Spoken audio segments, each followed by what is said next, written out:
आपने बहुत ही खूबी से इस उपन्यास की कुछ जो विशेषताएं हैं उन्हें हमारे जो अतिथि हैं उनके सामने रखा। खुशी की बात है। और हिंदी की जिस दुनिया में अब प्रचंड प्रवीर एक जिसके सदस्य बन रहे हैं या बन गए हैं, वो जैसी भी है लेकिन है वो इस लायक कि उसमें कुछ नए जूझने वाले आए और लोकप्रियता से या लोकप्रिय जो हमारा साहित्य है उससे बहुत गुरेज करने की जरूरत नहीं है, क्योंकि अगर हम पुराना अपना देखें तो उसमें लोकप्रियता एक मूल्य हुआ करती थी। मतलब जैसे जब हम एक वाक्य कहते हैं कि भाई ये वो उपन्यास है जिसको पढ़ने के लिए लोगों ने हिंदी सीखी, जैसा कि देवकीनंदन खत्री के बारे में कहा ही जाता है, चंद्रलाल दसन। तो उस जमाने के लेखक लोकप्रियता से घबराते नहीं थे। ये घबराना मेरा ख्याल है तभी शुरू हुआ होगा जब जिस दूसरे नुक्ते की तरफ गिरिराज ने इशारा किया, जबकि वो जो हाई ब्राउ हिंदी का एक कल्चर विकसित होना शुरू हुआ होगा और जिसमें ये लगता होगा कि बड़ा गुरु गंभीर होना जो है वो एक बड़ी अच्छी चीज है। और बाकी तो आप जो लिखते हैं कम से कम आपको ऐसा लगना चाहिए कि आप कुछ ऐसा दार्शनिक तत्व ले आए हैं जो किसी की समझ में नहीं आ रहा है। जबकि उपन्यास और कहानी ये ऐसी विधाएं हैं जो सर्वसुलभ मानी गई है, मतलब उनका विकास ही सर्वसुलभ होने में हुआ है। और जाहिर है कि हमारे बीच एक ऐसे उपन्यासकार हैं जो इस सर्वसुलभ होने को अपनी शक्ति मानते हैं। मेरा इशारा अमिताभ की तरफ है, तो मैं चाहूंगा कि वो अपनी प्रतिक्रिया बताएं जिस तरह से उन्होंने इस उपन्यास को देखा है। Thank you.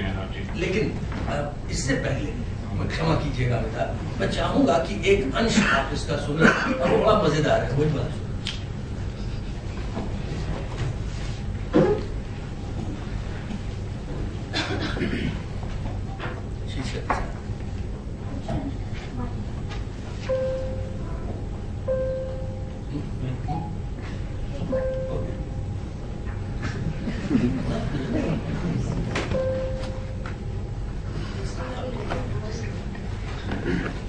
बुढ़ा बुढ़िया की कहानी भाग 2।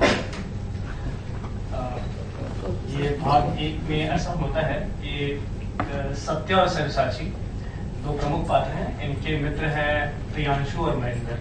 ये पटना में आते हैं और नन्नू बाबू के घर में इन्होंने कमरा लिया है और सब साथ में ही रह रहे हैं।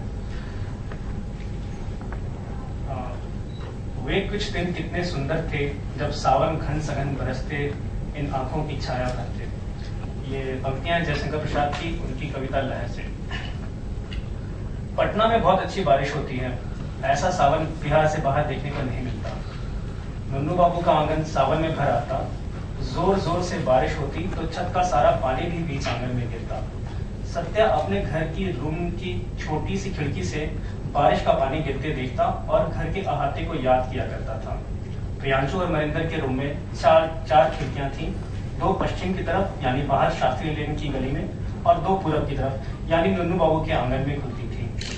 श्रीमान नन्नू बाबू बेचारे मूसलाधार बरसात में पागलों की तरह खुल बंद हो जाने वाली टूटी खिड़कियों को रस्सियों और ईंटों के सहारे बंद करके झटास को अंदर आने से रोकते थे।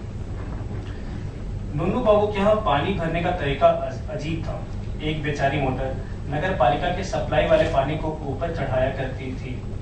ऊपर 1000 लीटर की टंकी लगी थी, लेकिन पानी चढ़ाने में मुसीबत ये थी कि सप्लाई के पानी का प्रेशर इतना नहीं होता था कि बेचारी मोटर उसका लोड ले सके। नन्नू बाबू ने आंगन में एक हैंडपंप लगा रखा था। सुबह सुबह नन्नू बाबू हैंडपंप से पानी थोड़ा खींचकर मोटर के रेंज में ले आते थे और तब तक पंप से पानी खींचते रहते जब तक मोटर ऊपर की टंकी नहीं भर देती। एक दिन सुबह सुबह पानी नहीं आया और नन्नू बाबू परेशान हो गए। अगर शाम तक पानी नहीं आया तो मुश्किल हो जाएगी। यह पता करने के लिए कि पानी कब तक आएगा, नन्नू बाबू बाहर निकल गए। उस दिन बुढ़िया ने सुबह से तय कर रखा था कि शाम को बड़ी बेटी संजना के घर पटेल नगर जाना है। प्रियांशु और सरसाची क्लास के लिए चले गए थे। मरिंदर और सत्या घर पर थे। बुढ़िया का मनिंदर के प्रति स्नेह कुछ बढ़ गया था। वैसे भी स्त्रियों का सुंदर लड़कों से नैसर्गिक लगाव होता है। बुढ़िया 45 की हो चुकी थी, पर सुंदरता में कोई खास कमी नहीं आई थी। गोल चेहरा था और नाखुश काफी अच्छे थे। किचन से आंटी ने सत्या को आवाज दी कि मनिंदर को बुला लाए। दोनों आंगन में आए और आंटी ने दोनों को कुर्सी पर बैठने को कहा और 2 प्लेट गर्मा गर्म हलवा लेकर आ गई। खाओ, तुम लोग घर से दूर रहते हो, ये सब यहाँ कहाँ मिलेगा? आंटी ने मुस्कुरा कर कहा। दोनों भूखे प्राणी जो होटल का घटिया खाना खा कर पहले ही त्रस्त थे, नाश्ता कभी करते नहीं थे, हलवा कैसे बना करते? घर पर होते तो बात अलग थी, तब माँ बाहर कहीं खाने को मना करती है। बाहर सारे रस्म रिवाज भूख के सामने नष्ट हो जाते हैं। कैसा बना है मनिंदर? आंटी ने पूछा। बहुत बढ़िया आंटी, आप बहुत अच्छा बनाती हैं। आप ही खाना क्यों नहीं बनाती है? जो अंकल परेशान होते रहते हैं। बस आंटी शुरू हो गई। अरे वो तो अंकल का हॉबी है, हमको कोई काम ही नहीं करने देते। दिन भर घर में बैठे रहो, बाहर किसी से मत बोलो, छत पर मत खड़े हो। अब भी लगता है इस उम्र में हम भाग जाएंगे। जब उम्र था तब तो किसी को घूंघट से झांक कर नहीं देखे। फिर भी आंटी, तो आप दिन भर ऐसे कैसे रहती हैं? खाना बनाइएगा तो मन लगेगा, सत्या ने कहा। जब हम मछुआ टोली में रहते थे अपने बाबूजी के पास, तब घर का सारा काम हम ही करते थे। हम बड़ी लड़की थे, सब कुछ बनाना आता था, लेकिन मौका मिले तब तो बैठे बैठे हम परेशान हो जाते हैं। पहले बाल बच्चा था तो मन भी लगता था, अब टोनू दिल्ली में है, लड़की सबका ब्याह हो गया है, हम बस पोछा पकड़ लिए हैं, इसी में दिन गुजर जाता है। 2-3 घंटे पे घर ही साफ कर लिया करते हैं, नहीं तो कोई क्या करे दिन भर। मनिंदर ने चुपचाप हलवे का प्लेट नीचे रख दिया। सत्या को उनकी राम कहानी सुनकर हलवा कड़वा लगने लगा। हम 15 साल के थे जब हमारा ब्याह हुआ। उस समय मेरी माँ 21 की थी और तुम्हारे अंकल 32 के। मेरी माँ तो अभी भी अंकल से पर्दा करती है, लेकिन पर्दा से बोलना होता है तो बउआ कह के बोलती है। तुम्हारे अंकल को मधुबाला ऐसी लड़की चाहिए थी। हम एक बार मंदिर जा रहे थे शिव जी को जल चढ़ाने, तो तुम्हारे अंकल हमको देख लिए, तभी आ गए हमारे घर में शादी की बात लेकर। हम गरीब लोग, 5 बहन की शादी करना बाबूजी के लिए कितना मुश्किल था। दहेज नहीं ले रहे थे तो ब्याह हो गया। सत्या को समझ नहीं आया कि आंटी अपनी कहानी क्यों सुना रही हैं। एक पल के लिए उसे सहानुभूति भी हुई, इसलिए क्योंकि वो जानता था कि उनकी चतुर चौकड़ी में बुढ़िया के दर्द का मजाक बनाया जाएगा और शायद वो भी उसका आनंद उठाएगा। पता नहीं आंटी को क्या हुआ, उन्होंने बात बदली। मनिंदर, तुम्हारे घर में कौन कौन है? 4 भैया हैं, 2 की शादी हो गई है, तीसरे वाले की शादी अभी इस साल होगा, तय हो गया है, पटना सिटी की लड़की है। अच्छा, वैसे हमारे नजर में भी एक लड़की है, सिख ही है, तुम चिंता मत करना।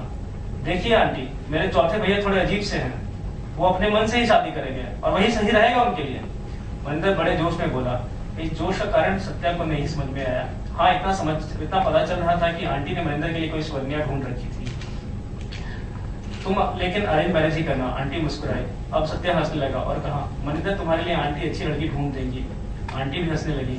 मनिंदर को किसी के हंसने का कोई असर नहीं हुआ। बिना झेपे उसने कहा, नहीं आंटी, हम शादी करेंगे तो यहाँ नहीं करेंगे, पंजाब में करेंगे, ये तो बचपन से फिक्स है। कहा है, तुम्हारे भैया पटना सिटी की लड़की से कर तो रहे हैं ना? भैया कुछ भी करे, लेकिन हम चाहते हैं कि मेरे बाल बच्चा सब पंजाब में पले बढ़े। मनिंदर दूंगे जोश में आ गया। जोश में उसकी आवाज मजबूत और बुलंद हो जाती थी, छाती तन जाती थी, चेहरा लाल हो जाता था। मेरा लड़का टोनू आने वाला है कुछ रोज में, आंटी ने बात बदली। तब तो बड़ा मजा आएगा, सत्या ने कहा। मन ही मन सोचा कि आने वाले दिन शायद और भी मजेदार होंगे। शाम में आंटी बड़ी लड़की संजना के पास चली गई। मनिंदर और प्रियांशु क्लास गए हुए थे। सत्या किसी काम में बाजार निकला हुआ था। अंधेरा हुआ ही था कि सप्लाई का पानी शाम में खुला, साथ में हल्की बूंदाबांदी भी होने लगी। घर पर केवल अंकल और चाची थे। बस सुबह वाला काम शाम में शुरू हो गया और अंकल हैंडपंप से पानी खींच कर आंगन में रखी 4 प्लास्टिक वाली बाल्टियों में भरने लगे। थोड़ी देर में बिजली चली गई। सभी साची ने रूम में मोमबत्ती जलाई, लेकिन ऐसे रोशनी में उसका पढ़ने का मन नहीं किया। बाहर नन्नू बाबू बाल्टी में पानी खींचकर भर रहे थे। लैंप की रोशनी थी। अंकल धीमे धीमे गुनगुना रहे थे, मैं परेशान हूँ, मुझे और परेशान न करो। साची ने टोका, अंकल आप तो बहुत अच्छा गाते हैं। अरे हम प्रोफेशनल सिंगर रह चुके हैं। 1963 में जब हमने रेलवे से 2 महीने की नौकरी के बाद त्याग पत्र दे दिया था, तब हमने ऑल इंडिया रेडियो पटना में नौकरी की थी। हम वहाँ प्रातः संगीत गाते थे। वैसे हर तरह के संगीत से हम वाकिफ हैं। हमने रविंद्रो संगीत भी सीखा है। उस समय ये बाल नहीं उड़े थे, हमारी जुल्फें हुआ करती थी। उस समय हम राजेंद्र कुमार के फैन हुआ करते थे। उन दिनों फिल्म आई थी मेरे महबूब, क्या गाने थे। सर साची को अपना गुणगान करने वाले आदमियों से बहुत स्नेह था, क्योंकि वो सबसे अधिक हास्यास्पद होते हैं। इसलिए उसने कुछ और निकलवाने के लिए पूछा, अंकल आपको किसके गाने पसंद थे? रफी अच्छा था, लेकिन सबसे बढ़िया था मुकेश, क्या गदा था। सही मायने में वो कुंदन लाल सहगल का उत्तराधिकारी था। मेरी आवाज सुनकर लोग